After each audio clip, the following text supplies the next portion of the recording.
A criação do ser humano. Deus criou o ser humano segundo a sua imagem e soprou-o, animando com o seu alento. Trata-se de dois acontecimentos, o criar e o vivificar. Ambos os processos ficaram severamente sujeitos às leis divinas vigentes, como tudo ou mais. Nada pode ultrapassar o âmbito das mesmas.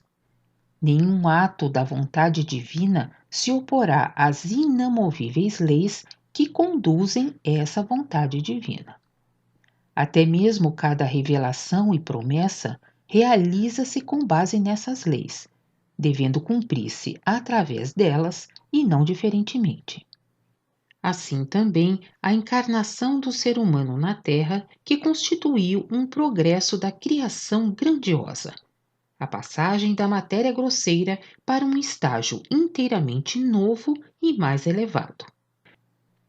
Falar da encarnação do ser humano condiciona o conhecimento do mundo de matéria fina, pois o ser humano em carne e sangue é posto como elo de ligação favorecedor entre a parte da criação de matéria fina e a de matéria grosseira, enquanto suas raízes permanecem no espiritual. Deus criou o ser humano segundo a sua imagem. Esse criar ou conformar foi uma extensa corrente no desenvolvimento que se processou rigorosamente dentro das leis entretecidas na criação pelo próprio Deus. Instituídas pelo Altíssimo, essas leis atuam ferreamente com ritmo contínuo no cumprimento de sua vontade, automaticamente como uma parte dele ao encontro da perfeição. Assim também se deu com a criação do ser humano, como coroa de toda a obra na qual deveriam reunir-se todas as espécies existentes na criação.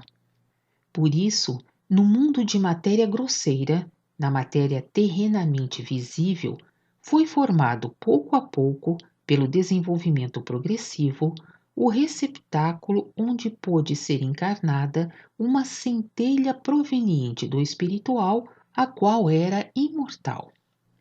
Pelo contínuo e progressivo processo de formar, surgiu com o tempo o animal desenvolvido ao máximo, que, raciocinando, já se servia de diversos meios auxiliares para a subsistência e para a defesa. Podemos também hoje observar espécies de animais que se utilizam de alguns meios auxiliares para obter e conservar suas necessidades de vida e que mostram muitas vezes, na defesa, surpreendente astúcia. Os animais desenvolvidos ao máximo antes mencionados, que com as transmutações operadas na Terra acabaram desaparecendo, são designados hoje como seres humanos primitivos. Chamá-los, porém, de antepassados do ser humano é um grande erro.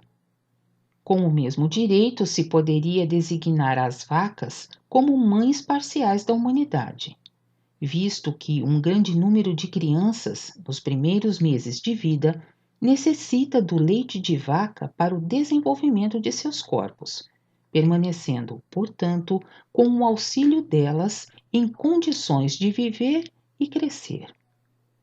Muito mais, esse nobre e pensante animal, ser humano primitivo, também não tem a ver com o verdadeiro ser humano, pois o corpo de matéria grosseira do ser humano nada mais é do que o meio auxiliar indispensável de que ele necessita para poder agir em todos os sentidos na matéria grosseira terrenal e fazer-se compreender. Com a afirmação de que o ser humano descende do macaco, literalmente joga-se fora a criança com a água do banho. Com isso, ultrapassa-se muito o objetivo. Uma parte do processo é erigida como fato único e total. Aí falta o essencial. Seria adequada se o corpo do ser humano fosse realmente o ser humano. Mas o corpo material é apenas sua vestimenta, que ele despe tão logo retorne à matéria fina. Como se deu então a primeira encarnação do ser humano?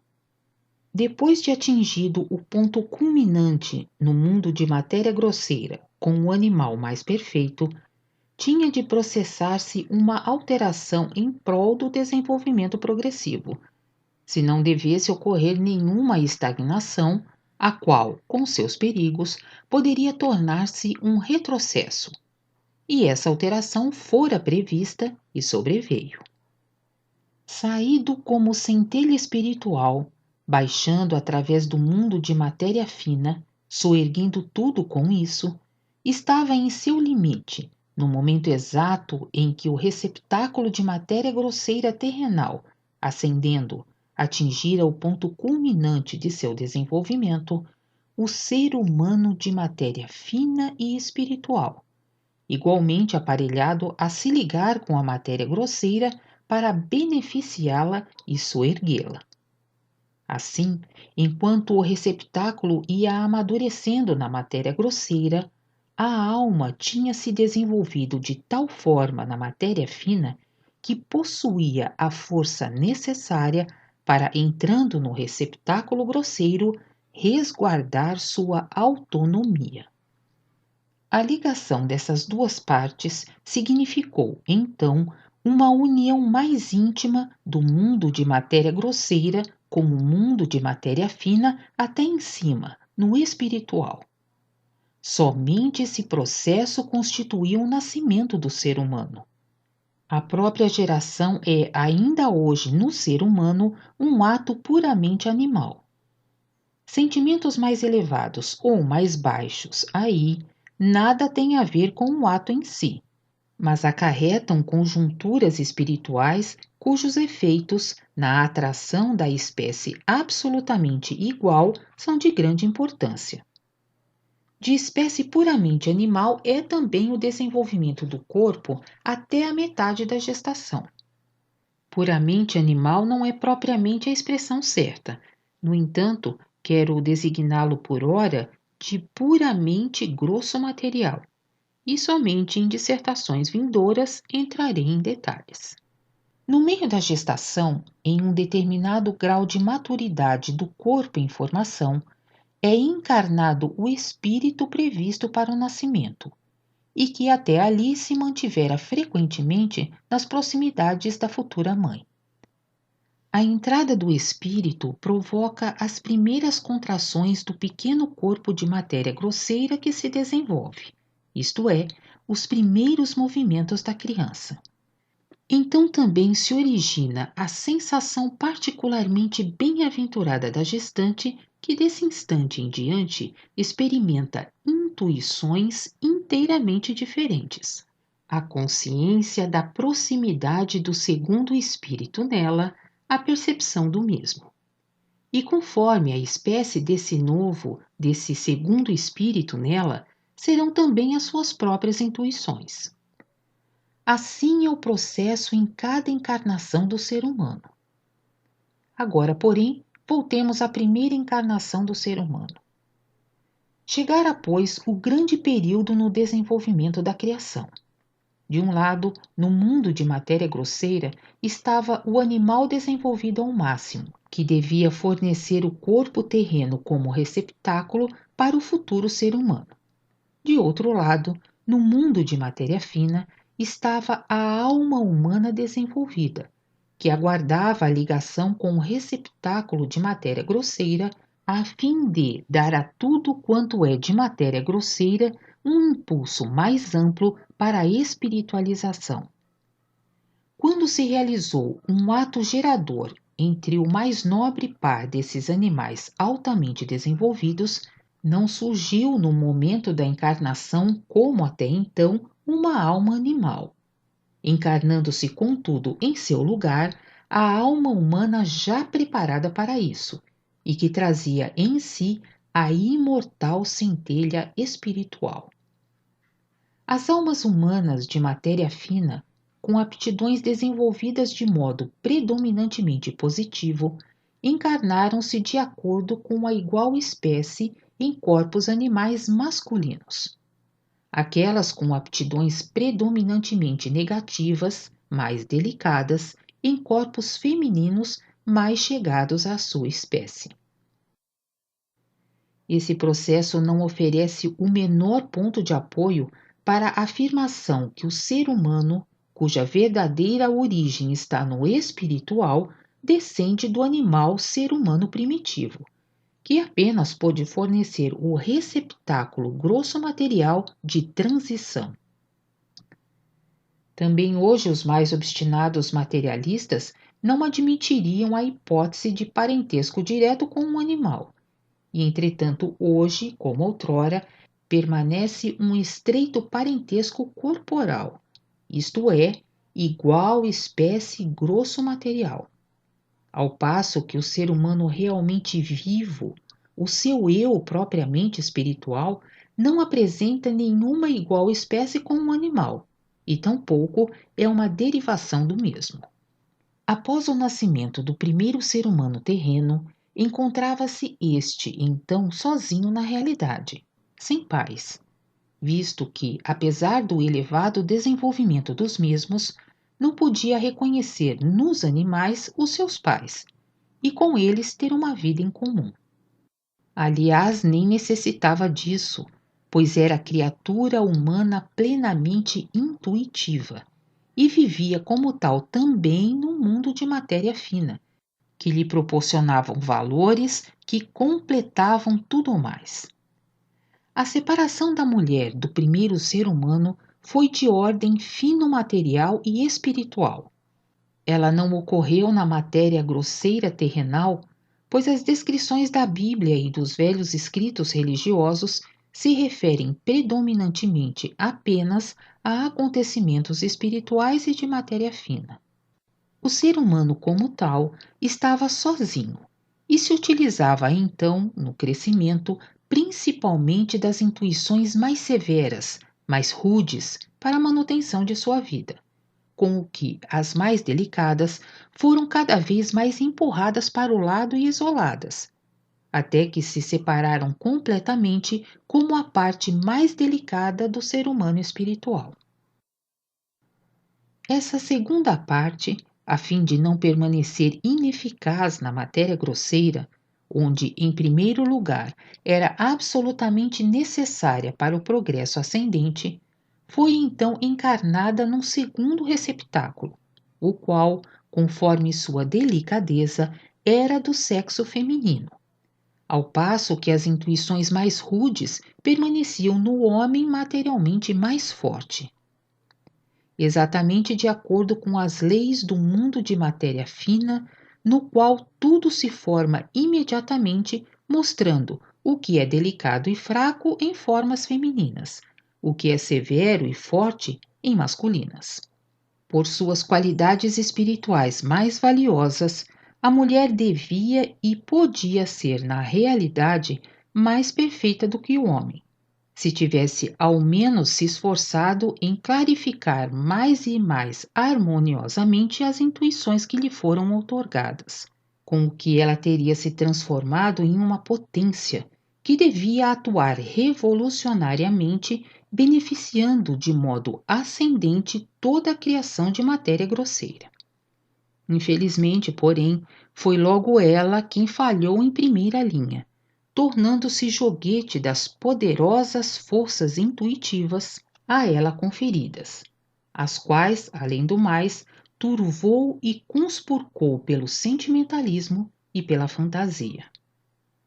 Que sentido profundo não encerra a narrativa bíblica quanto ao provar da árvore do conhecimento, e de como a mulher, estimulada pela serpente, ofereceu a maçã ao homem.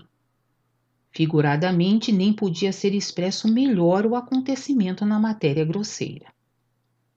O oferecimento da maçã pela mulher representa a consciência adquirida por ela de seus atrativos perante o homem e a utilização intencionada dos mesmos. O fato de aceitar e comer por parte do homem, no entanto, foi a sua concordância a esse respeito, juntamente com o despertar do impulso de atrair a atenção da mulher somente sobre si mesmo, com o que ele começou a se fazer desejado pela acumulação de tesouros e pela apropriação de diversos valores. Com isso começou o cultivo excessivo do raciocínio, com seus fenômenos colaterais de cobiça, de mentiras e de opressões, a que os seres humanos acabaram se sujeitando inteiramente, tornando-se assim, voluntariamente, escravos de seu instrumento.